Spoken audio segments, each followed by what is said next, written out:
Hindi yan nagbibinta ng alanganin na hindi pa kondisyon ang mga biik niya. Ibig sabihin, pag sinabing kondisyon,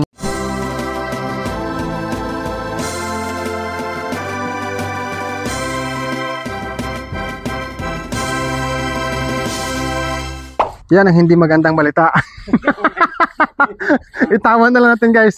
Hello mga ka-farmers, for today's video gusto ko pong ibahagi sa inyo ang update po sa aking gagawin po na isang plano ko sa akin pong pagkakaroon ng isang babuyan doon po sa atin pong isang kababayan na balak ko pong rintahan po someday mga ka-farmers kapag po meron na po akong maraming biik gagawing fattening. So before tayo magpunta doon ka-farmers sa sinasabi kong pwede kong marintahan na dating baboyan, samahan niyo muna ako guys magpakain muna sa aking mga baboy dahil ang oras ngayon ay lunch time na po mga ka-farmers.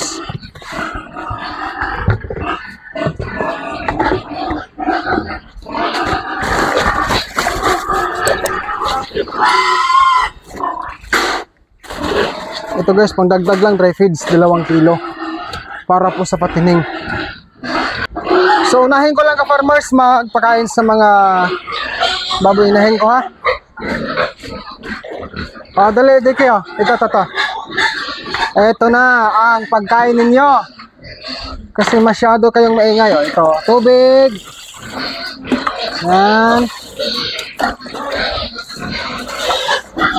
Ako ka-farmers, nagbabalak po talaga kasi ako na mag-extend po or magkaroon ng karagdagang space para sa baboyan kahit na marintahan man lang sana buwan-buwan. Kainan time. Yan.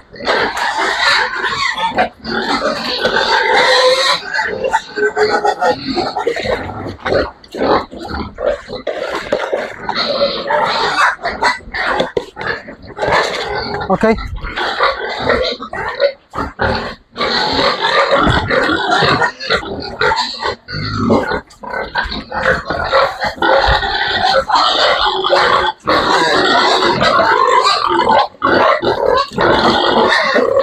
Oh, panog! Panog!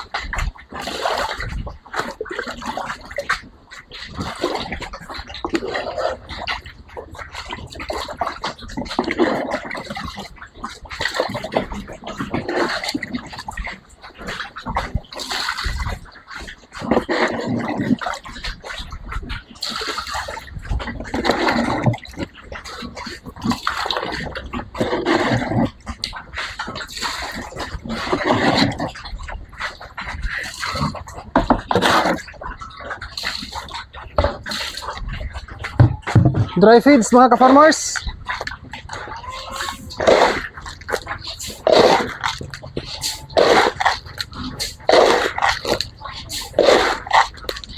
Yan.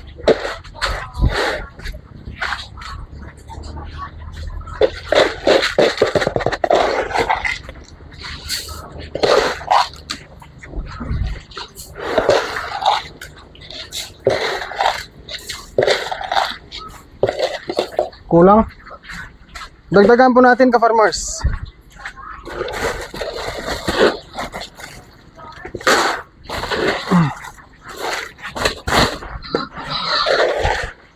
Dik. Halika dali.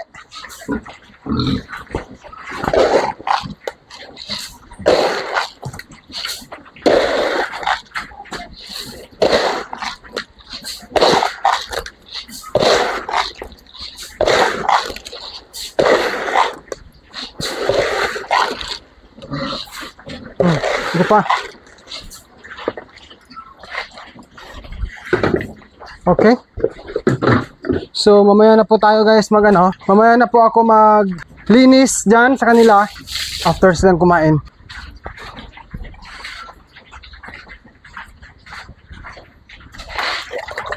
Kulang tubig.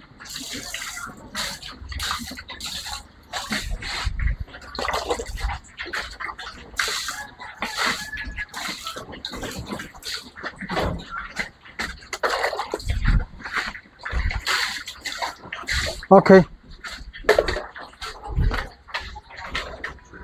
Yan mga ka-farmers, sa mga baboy ko, patuloy po silang kumakain ng Pigrolac Grower Hog Feeds Pellet mga ka-farmers.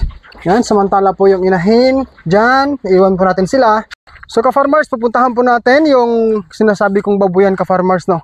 Kasi nga dati dito po nagrinta ang aking kaibigan mga ka-farmers. I mean nagrinta siya dito rin nung nag-alaga po siya ng baboy. Dito po yan. Boss! Magandang tanghali sa'yo! Dito guys, dadaan tayo dito. Yan ka-farmers, oh. Dadaan tayo dito kasi dito po ang way na akin po ang nadaanan. So dito ka-farmers, oh. Yan. Bro, magandang hapon! Magandang tanghali pala! Oh, mga kaibigan ko guys. Friendship. Yan. Tignan ko lang yung yung space. So dito ka-farmers. Yan. Dito po ang sinabi ng owner mismo sa babuyan na to. Kinausap ko siya kahapon o last day. So dito po na space ay pwede ko pong rentahan. Kaso nga lang problema, medyo nagkaroon ng awang doon sa bandang baba, yung dingdingan, no? Pero okay lang ka-farmers kasi nga may kasabihan nga tayo, kung gusto, may paraan. Pag walang gusto, maraming dahilan. Pero dito po ay gusto po ni Dodong Villera na marintahan to kasi pumayag naman yung may-ari. Boss, magandang tanghali sa'yo, ha? Kumusta pala baboy mo dyan? Hina man to. Hina. Okay lang ba sa'yo magpaalam ako? Mabidyohan ko? Okay lang sa'yo? Ah, sige. Ka-farmer, si Kuya Jimmy. Yan, kaibigan ko rin to. Taga-amin lang, no? Kapitbahay namin to, eh. Yan, so meron pa siyang mga baboy dito. Tignan natin ka-farmers. Ayan. Oh, dagko na pala to. Dagko, malaki na. Masakit singaw ko, eh. Pasensya na. Hindi matakmaan mag-ano kababoy niya. Hindi ka maan daw guys, hindi niya alam karaya kasi. Okay lang yan, sir. Okay. Okay lang yan kasi lahat naman ng mga Lang ba yun? bago pa lang. I mean, lahat ng mga magaling sa baboy nagsimula rin sa walang kaalaman noon. Pero malaki na to, ha? Oh? Sa bulan tanga lang. Isang bulag to nga, 1 month and a half mula pagbili, ano? Tama? Okay na, okay ba lang bakal man? Okay na. Okay na. Mga durok pitray ng Durok. crossbreeded dito, no? Pangpatining talaga, no? Pangpatining, no? Oo. Pero okay na rin. Malalaki na rin. Mahal naman yan. Oo. Isang bulan tanga lang man mo. Kaso lang, brato, no? Barato labit niyan sa atin. Barato. Perde ka natin siguro niya, mga boy. Pero sige lang kay malay mo, magtaas bigla, di ba? Basta sa upos ba, no? Kano ko sa September, no? Balik ka farmers kasi, dito ang isa, oh. 3 kasi to. Ay, 4. Ayan, oh. Unahin natin dito, guys, oh. Yung babuyan na to, ilang kwarto to man? Isa. Dito ang bala ko, guys, na rintahan. Yan. Kasya dito ang 10. No? 10. Pero ang problema ang kainan. Gawa na lang ng paraan yan dyan. 1, 2, dito banda. Yan. 3, dito sa may baboy. Ayan. Ang pang-4 dito. Ayan. Ang pang-5 dito. Mas malawak dito guys, oh. Kaso nga lang dito, hindi na po hindi na agad-agad magawan to ng kwan dito, babuyan, kasi nga tinanggalan ng pader, dingding. Pero kung gustuhin, pwede naman kawayan, eh. Dingdingan, kawayan, bilog. Nagmi, oh. Nagmi. Abo, lagmi ang sararan. Akin na nitong mano ko to. Magkapatid lahat, oh. Ito, mas may bahay to sa kilit ng mangga. Sa may space nito nga daw, piti ba Sa lupa mo? Diyan sa midbalay lang anay, eh. Piti, inukabot lang to, basta 3 bilog lang. Pero dito, pag nabinta mo to, tuloy-tuloy ka pa rin dito. Depende kay bayaw. Okay. Kung ano natin, tana ng sponsor mo. Siya ang financer. Okay. Depende ka na kung... Okay lang sir, makita ka sa YouTube channel ko, ha? Okay, okay. So, disclaimer lang, pumapayag po si kabayang Jimmy. Kaibigan ko to sa amin, guys. Si Sir Jimmy. So, siya po ay nag-alaga ng baboy dito, pero bayaw niya daw po ang nag-finance. First time lang man to. Okay lang. First time lang man. Kumusta pa tubigan mo dito? Okay man. Malakas naman tubig? Nabawal ka dito sa ano, hindi daw temporaryo lang ba? Ah, Nabawal lang lampot mag-ubik ini. Temporaryo man lang. okay. Maganda dito ka farmers kasi mahangin. Mahangin yung area. Tsaka malayo sa mga kapitbahay. No? Actually may bahay dyan. Kaso nga lang yan, ano yan, magkakapatid yan sila dyan, yung landowner dito. No? So maganda. Dito ka farmers ang aking binabalak na ano, upahan o rintahan kada bulan. Yan. Dito naman, ang bubong lang medyo may mga butas-butas pero magawa naman ito ng paraan siguro eh. Ito po ay ano lang guys yung binabala ko lang na rintahan dito kapag po magkaroon ako ng maraming biik. No, halimbawa lang ba. Kasi sa aking backyard piggery, masikip doon na makitid. Hindi pwedeng magparami kasi nga backyard nga. Sa ngayon pa lang guys ay talagang naayawan ko pang limpyo, no? Talagang maintain sa cleaning para lang hindi tayo magkaroon ng hindi magandang relasyon sa ating kapitbahay. So, nagampanan ko naman eh. Natanggal pala to boss ang ano dito? Ang kabilya? Ano ra kaya no, tabok na kala. Gabok na. Marupok na. Okay. Aha. Ginano ko lang ay do ramik ba? Ramig is malamig mga ka-farmers. Yan. Yan guys oh.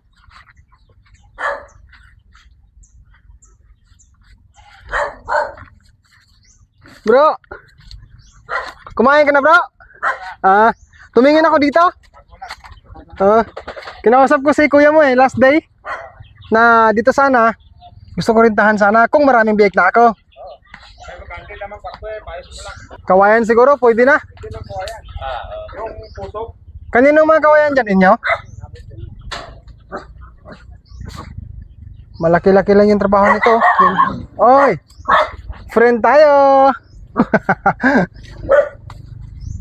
Dito kasi ano eh, mahayahay ba? No? Kaso ang atop medyo ano na, bulok na no? Tagal na eh. Yung doon? Kanya pa yun?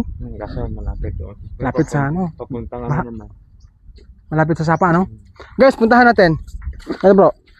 Dito banda sa ano bro? Yung sa may gilid. Hindi naman dito naabot ng baha bro? Hindi ka. Mataas na ito banda. Mataas na. Ang problema lang, kung ano, yung dito banda oh. Okay, papuntang Tag-Araw. Pero kung tagbaha, tagulan, may bagyo. Oh, ito, kainan sa na yung dati oh. Kinahin. Dito. Ito, kwarto. Ito oh. May bangin oh. Malapit na pala to. Wala man lang dike, no? Ganyan, no? So, gamay na lang ang pagitan. Maaabot na to. Malapit na yan. Ano? Kung sa baga, sa bibi na. Sayang yung lugar, no? Kaya. Pero kung magawan to ng dike, mas maganda, no? Yun di, may ano mo, may protection. May protection sa baha. Diyan. Yan. Hindi mawunad bra ta ano, malusog bra. Doon na talaga. So pag hindi po magawa ng action dito, sana man lang magawan to ng solusyon. Semento. May tsansa pala to. Ang lupa magkubkob doon. Di, dito pa diretso. Hanggang doon. Gitna pa naman to, no? Tumbukin yung ano. Tutumbukin yung may bahay. Patiin yung bro, no? Di, dito gitabok sa inyo la. Dito diretso na. Kasama sa amin. Yan ang hindi magandang balita. Itawan na lang natin, guys. Amo kinahanglan maano kita dra. Okay lang tag-araw, no? Amo nga pon magbaha daw gahadlot tulbahan mong kulot is. Basi. Maganda sana dito ka farmers kasi nga may babuyan na eh, no? May babuyan. May ano na, may bahay na, may semento na. Although ayusin lang konti ang bubong, dingding. Gamay lamang ano mo para kay ad. Kunti na lang pag-ayos kaso nga lang ang disadvantage lang dito pala bangin. Ngayon ko lang nakita eh. Ano na? Amo lang ang delikado. Ito lang ang problema. Ang bangin. Laki ng bangin guys oh, sunahan oh. Ayan oh. Kita nyo guys. Pag-isipan ko na lang ka-farmers kung ano man ang magiging desisyon ko sa parating na mga plano sa buhay. Koy, balikan natin yung baboy mo. Kasi maganda tignan yung baboy mo. Halika. Dito guys. Ayan. Dito na banda may ano na oh. Pasungan, may kabilya. Okay na rin sana. 'Di ba? Medyo mahal naman daw, matag mo. Medyo bahal isa, medyo malaki. Okay na rin sa Okay naman. isang buwan at kalahati mong pagpakain oh. Simula pagbili. Ilang buwan to pagbili mo? Mura Sa iyong naalala? mura rawa. Mga kay Bubong Ropas kung ilang araw yan. Kay Boss Roberto, Spartero. Disposal naman siguro bro. Pang disposal, giba Sa siguro, tamang right? ano na ito bro. Ha? Sa tamang edad naman. Pero alam ko si si Sir Robert Spartero, Lampas pa nga. hindi yan nagbibinta ng alanganin na hindi pa kondisyon ang mga biik niya. Ibig sabihin, pag sinabing kondisyon, marunong nang kumain ng feeds, ng booster feeds. Ibig sabihin, winalay sa inahin, halimbawa. Naka-inject na. Halimbawa, winalay siya ng isang buwan na edad. Yan. Marunong na kumain ng feeds, booster feeds. Sumunod, siyempre na purga na yan. Pagkatapos purga, vitamins, nabigyan na rin yan. No? Then, nabakunahan na rin. Hindi ko lang alam kung nagbabakuna siya. No?